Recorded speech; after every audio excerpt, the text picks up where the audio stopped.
A Dynasty of Saints. The medieval Hungarian state in the Árpád era, 1000 to 1301. The Millennium Monument in Heroes Square in Budapest is a popular tourist attraction. Built in 1895 on the 1000th anniversary of the Hungarian Conquest, it honors remarkable figures in Hungarian history. The monument consists of 14 statues of Hungarian rulers and politicians atop 2 colonnades. These include 5 kings from the illustrious Árpád dynasty: King St. Stephen, King Ladislas, Coloman the Learned, King Andrew II, and King Béla IV. The dynasty reigned over Hungary for 300 years, from 1000 to 1301. Among them can be found the erudite, the chivalrous, the frivolous, the moderate, the dissolute, and the saintly, if the princesses are to be included. What contributions did the Árpádian monarchs make to Hungary and Europe? How did the nomadic tribal state of the Magyars become a solid and well-organized European Christian state? And why were these 300 years some of the most triumphant periods within Hungarian history? Royal power. Following the death of King Stephen in 1038, a time of great upheaval ensued. With no male heir apparent, his death brought forth several claimants who would fight for the throne. Despite intervention from the German emperor, these pretenders prevailed with the support of rebels who wished paganism to be restored. In 1045, Hungarian officials would send envoys to recall the exiled sons of the banished Prince Vasul, Dukes Andrew and Bela, rightfully successors of Arpad. Amidst a civil war, they set off for Hungary. Meanwhile, Békés County's chieftain, Vata, who had shaved his head in pagan fashion, was inciting an anti-Christian uprising. Records from the time state that people were sacrificing themselves to the devil and eating horse meat. Priests and tax collectors were massacred and churches ransacked. Vata sought Duke Andrew's permission to practice pagan customs. Strategically, Andrew agreed, accepting an alliance with Vata in order to take the throne himself. Once king, Andrew commanded they either risk beheading or abandon the pagan customs that had first been permitted and return to the true faith of Christ and live in all things according to the law in which King Stephen had instructed them. The last pagan rebellion was suppressed in 1061, but disputes over the throne continued for a further century amidst intermittent periods of peace. Despite numerous kings' attempts to establish primogeniture, succession to the throne was often determined by the balance of power at the time. By the end of the 12th century, only 3 of Hungary's 12 kings had directly inherited the throne. The dynasty experienced internal conflicts with family members competing for power. These included brothers, cousins, dukes, and uncles, many of whom were the sons of former kings. Conflicts between Vasul's sons serve as a powerful illustration of the political situation of the time. Initially, King Andrew I and his younger brother Bela ruled the country jointly, successfully repelling the German emperor's attacks. However, when Andrew fell ill and chose his son Solomon as heir to the throne, Bela was incensed. Andrew decided to test his brother's loyalty, placing before him a crown and a sword, which he asked him to choose between. He had ordered his men to kill Bela should he choose the crown. Unbeknownst to him, Bela had been informed of this order and chose the sword, signaling his intent to cede the throne to Solomon. However, this would not stop Bela from later rebelling, defeating the king and, following his death, snatching the throne from Solomon. However, King Bela could not make his own son heir to the throne, since after his death, Andrew's son Solomon became the king. Solomon could not consolidate his royal power either, because Bela's sons, his cousins, eventually dethroned him. The internal conflict continued for generations. Despite this, the country did not descend into anarchy, perhaps because the king's status commanded extraordinary respect in Hungary. Other nations were astonished that Hungarian nobles obeyed the king, an unusual phenomenon in Western Europe at the time. The monarch's superior position was also economically driven. Hungarian kings held over 70% of the nation's arable land, the sole right to mint coins, and, as well as dukes, the right to raise an army. King Saint Ladislas, the Night King. During the 11th to 13th centuries, Hungary faced attacks from various nomadic groups from the east. Just as the pagan Hungarians had ravaged the Christians of Europe 100 or 200 years earlier, pagan conquerors would now threaten Christian Hungary's eastern borders. To protect itself and Western Europe from invasions, Hungary had to repel the Pechenegs, Cumans, and Mongols. As a duke, Ladislas distinguished himself in these battles. In 1068, when the Pechenegs raided Transylvania, the duke's men thwarted their escape near the village of Kerlich, just as they were retreating with the riches they had plundered. Legend has it that during that battle, the duke spotted a pagan riding off with a beautiful girl he had abducted. Despite himself being wounded, Ladislas pursued the Pecheneg warrior, but failed to reach him. Instead, he called to the girl, "Fair sister, take the man by his belt and throw yourself to the ground." She did as she was told, dragged the warrior down, and Ladislas killed him in close combat. In the centuries that followed, the duel has been depicted on the murals of many churches. King Ladislas was highly respected. He was described as a tall man standing a head above his contemporaries. In 1091, despite being over 50 years old, he valiantly defeated the Cuman people's leader in a duel during their invasion of Hungary. Whilst his physique and prowess in combat distinguished him, he possessed other royal virtues too. He upheld and consolidated all that his great predecessor King Stephen had accomplished. He was the one to canonize the latter and his son, Prince Emmerich. He forbade the practice of ancient pagan beliefs still alive amongst the people, decreeing that those who, according to heathen customs, sacrifice by wells or bring offerings to trees, springs, and stones, shall pay for their sin with an ox. He implemented draconian laws to protect private property, and if the stolen item was worth more than a hen, the punishment was death by hanging. During his reign, he defended Hungary from eastern invasions, pursuing an active foreign policy. These included the conquest of other nations, the most enduring of which being Croatia. It was at the request of his sister, the Dowager Queen Helena of Croatia, that he conquered it in 1091. His successor, Coloman, was crowned the King of Croatia in 1102, and for over 800 years, until 1918, Croatia remained under the rule of the Hungarian monarchy. Coloman the Learned. Physically, he was weak, but shrewd and quick to learn. He was shaggy, hairy, and had weak eyesight. He was hunchbacked, lame, and stuttered. That was the chronicler's description of King Coloman. But was it accurate? Not according to historians. The reason for this unflattering portrayal stemmed from disputes during his reign over the throne. His younger brother, Duke Almos, attempted several times to dethrone him, but Coloman graciously forgave him until he had had enough. To ensure Almos was unfit to rule, Coloman had him and his son blinded. Following Coloman's death, Duke Béla, later known as King Béla the Blind, and his descendants took the throne. Chroniclers sought revenge on Coloman by depicting him unfavorably. The Millennium Monument still portrays him with a hump on his back.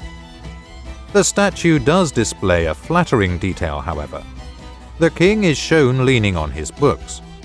The royal epithet, learned or bookish, was given to Coloman because he could read, which was not typical amongst European monarchs of the time. A contemporary Polish chronicler noted, "King Coloman of the Hungarians surpassed all the rulers of his time in learning." Initially destined for a career in the church, Coloman's knowledge of canon law earned him praise from the Pope himself. He enforced laws prohibiting sorcery, but claimed that shape-shifting and flying witches could not be investigated because they did not exist. Under his rule, Hungary faced no external threat except perhaps from the marauding crusaders who were heading east. Coloman repulsed these armies but gave permission to Gottfried's disciplined troops to pass through the country. He continued Ladislas's expansionist policy, conquering the Dalmatian coast and imposing taxes on trading cities. This marked the beginning of a 400-year rivalry between Venice and the Kingdom of Hungary over possession of Dalmatia. How did the Hungarians of the Árpád era live? Hungarian society in the 10th and 11th centuries was comprised largely of free men, mostly semi-nomadic herdsmen and warriors. Dignitaries and slaves are also documented. Those who were taken captive or were punished became slaves. By the 11th and 13th centuries, most free men who had transitioned to agriculture became dependent on their landlords, having to give a portion of their produce as rent. This social class, known as serfs, also included former servants. During this period, Hungary had a population of approximately 2 million, similar to that of England. Dwellings were largely wooden huts, summer tents, or structures built out of hollowed-out reeds. Only the nobility lived in stone or wooden houses. However, Hungarians were rarely short of food.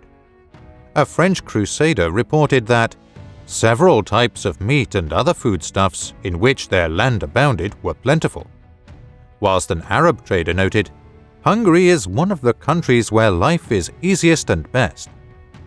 Unlike in Western Europe, famine was almost unknown in medieval Hungary. Compared to Western Europe, the Carpathian Basin was sparsely populated. Therefore, monarchs encouraged the arrival of settlers from the west. Some were Italian, Walloon, or German, while Saxons settled in the southern areas of Transylvania. Cities and a new type of urban population emerged. The largest city in the region was the royal seat of Esztergom, fortified by a stone wall. Another urban center was Székesfehérvár. Its privileges served as a model for other cities. King Béla III. Béla was one of King Stephen's most notable successors. Years spent at the Byzantine court shaped his career, and he was appointed heir to the Byzantine imperial throne by Emperor Manuel. The latter solidified his intentions by giving Béla the court title of despot and offering him his daughter Mary's hand in marriage. During the 12th century, Byzantium was a magnificent empire that prided itself on its cultural superiority. The peoples of Hungary and Western nations such as France and Germany were considered barbarians in the eyes of the Byzantines. Thus, a Byzantine ruler was not merely a king amongst kings, but rather the king of all kings. Béla was only 17 to 21 years old whilst preparing for this prestigious role. However, when Manuel fathered a son and heir, Béla had to settle for the Hungarian throne.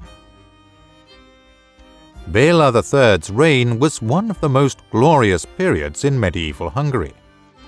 In terms of power, Hungary became equal to its neighboring Byzantine and Holy Roman empires.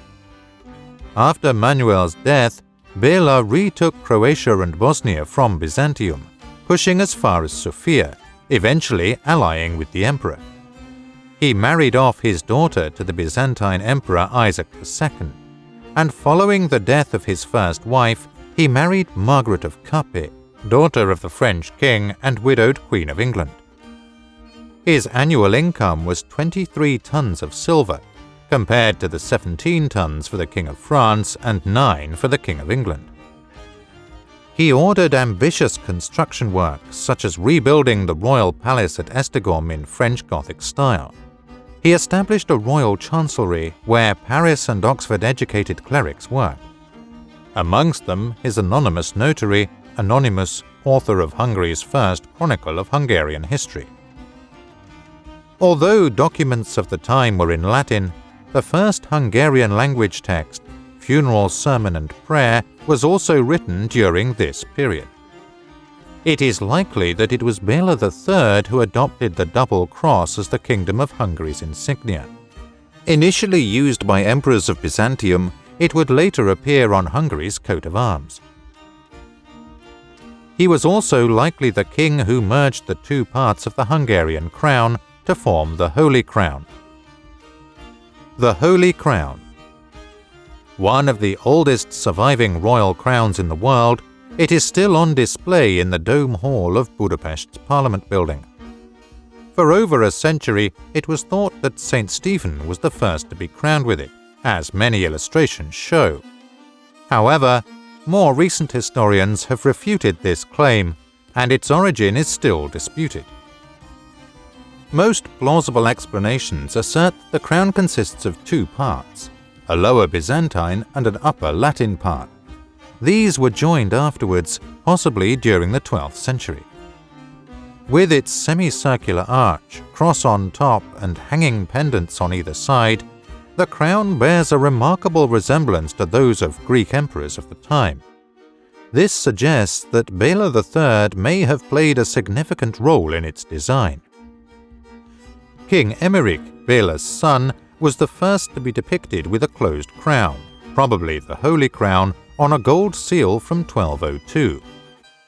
The Holy Crown served as the primary means of establishing a monarch's legitimacy up until the 20th century.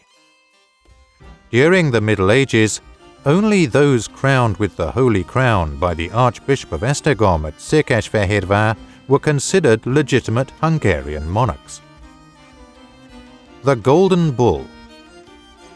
King Andrew II would reward those loyal to him with generous gifts of property and land. In one of his charters he stated that, "The best measure of granting estates is immoderation." However, this generosity was not universally applauded. Dignitaries resented the offering of such lofty grants and offices to the German relatives and minions of the Bavarian-born Queen Gertrude. They also objected to the Queen, rather than Palatine Bank, assuming the monarch's role in his absence. This discontent finally led to her assassination in 1213, when Hungarian dignitaries, led by the Palatine, had her killed. The king had one of the leaders of the rebellion impaled to death, but Bank was ultimately unharmed. However, the soldiers of the Royal Armed Forces, the so-called Serviens Regis, were also displeased, fearing the loss of their freedom from coming under the power of the overlords. Their movement forced the king to issue the Golden Bull Edict in 1222. This charter bears a golden seal and contains several provisions, including privileges granted to the Serviens Regis or nobility.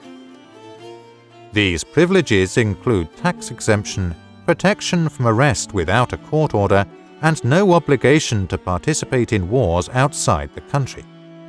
Additionally, it features a resistance clause, which grants nobles and dignitaries the right to resist and oppose the king if he breaches the stipulations outlined within the document. In many ways, the Golden Bull is remarkably similar to the Magna Carta issued 7 years earlier in England in 1215. The circumstances and provisions of the two documents reveal the parallels in political development between England and Hungary in establishing a parliament. The Mongol invasion. The Mongols under Genghis Khan conquered vast areas of Asia in the first decades of the 13th century. By the middle of the century, they had conquered China, Central Asia, Baghdad, and the Russian principalities, expanding as far as the Carpathians and the Baltic Sea to create the world's largest continental empire. In Europe, the Tatars, a Turkic peoples from the Western Mongolian Empire, had merged with the Mongols. The ruler of the Western territories, Batu Khan, had conquered Kiev in December 1240 and turned against Hungary in the spring of 1241. The Hungarians were unprepared for the attack, although news of the Mongols had long preceded their arrival. Friar Julian, who had journeyed east in 1236, found Hungarians west of the Ural mountain range. He went back a year later, only to find that the Mongols had destroyed all Magyar settlements. On his return home, he delivered a letter to King Béla IV from Batu Khan demanding his surrender. The king tried to take measures to protect himself, but support from Hungarian dignitaries was lukewarm. He was not a popular ruler. His intention to take back former royal estates caused resentment amongst landowners, and forbidding anyone to sit in his presence alienated high-ranking dignitaries who would have delighted in seeing him learn a lesson at the hands of the Mongols. Although he tried to increase his military power by welcoming those Cumans into the country who were fleeing the Mongols, the difference in lifestyle between the agricultural Hungarians and the nomadic Cumans led to open hostility. In the end, the Hungarians killed the Cuman prince just as Batu Khan attacked, and so the Cumans departed Hungary, leaving it devastated when help was most needed. In the spring of 1241, a small faction of the Mongol army entered the country from the north and through the Transylvanian passes, whilst the main army, led by Batu Khan, crossed the Hungarian border at the Veretske Pass. On April the 11th, 1241, the royal army clashed with the Mongols at Muhi on the Shayu River. Although the Hungarians initially fought off the enemy across the Shayu Bridge, the Mongols would cross the fords under cover of night, and by morning had the Hungarian army overrun and surrounded. The Palatine, 2 archbishops and 3 bishops were also killed, and it was with great difficulty that the king escaped. Horrendous destruction was unleashed on the defenseless country. The Mongol armies ravaged settlements throughout the land, driving away livestock, taking captives, and killing many. The number of those massacred is estimated in the hundreds of thousands. Only the stone castles offered refuge. A yearbook from Germany chronicled the events of 1241. In this year, Hungary, which had existed for 350 years, was destroyed by the horde of Tatars. However, the statement proved to be premature. Batu Khan unexpectedly withdrew from the country in 1242, and Bela IV, who had taken refuge in Dalmatia, began Hungary's reconstruction. He abandoned his short-sighted property policy and rewarded those dignitaries who erected stone fortresses. He recalled the Cumans and settled them between the Danube and the Tisa, where their descendants still reside to this day. Hungary quickly recovered, as its armies repelled another Mongol attack in 1285. Nevertheless, the trauma of the Mongol invasion endured in the memory of the nation for centuries to follow. Even in the first half of the 20th century, Hungarian mothers frightened their children with tales that the Tatars would take them away if they misbehaved. A dynasty of royal saints. Perhaps no royal family in history has contributed so many saints to Christianity as the House of Árpád. In addition to Kings Ladislas and Stephen, the latter's son, Prince Emmerich, renowned for his virtuous abstinence, was also canonized. Christian virtue did not preclude women, with King Ladislas's daughter, Piroshka, becoming a saint of the Eastern Church as Byzantine Empress. In Europe, the best-known Hungarian saint is King Andrew II's daughter, Elizabeth, who supported the poor in Thuringia. As a 20-year-old widow, she refused the Holy Roman Emperor Frederick II's offer of marriage. Some scholars believe that Saint Margaret of Scotland, born in Megyeknádost, Hungary, also descended from the house of Árpád.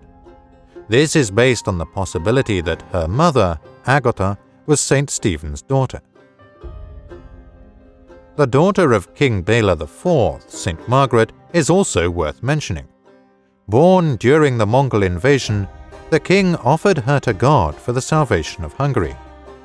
When the battle was over, Margaret retreated to today's Margaret Island, where she chose to live a penitential existence.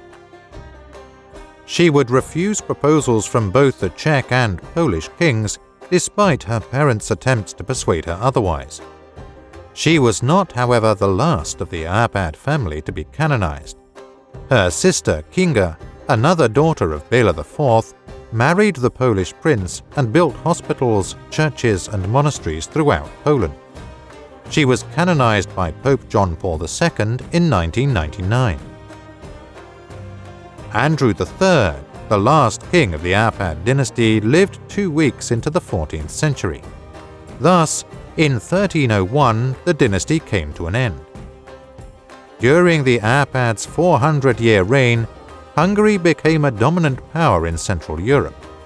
The once nomadic principality was transformed into a Christian state, integrating into medieval Europe through its economy, society, and culture.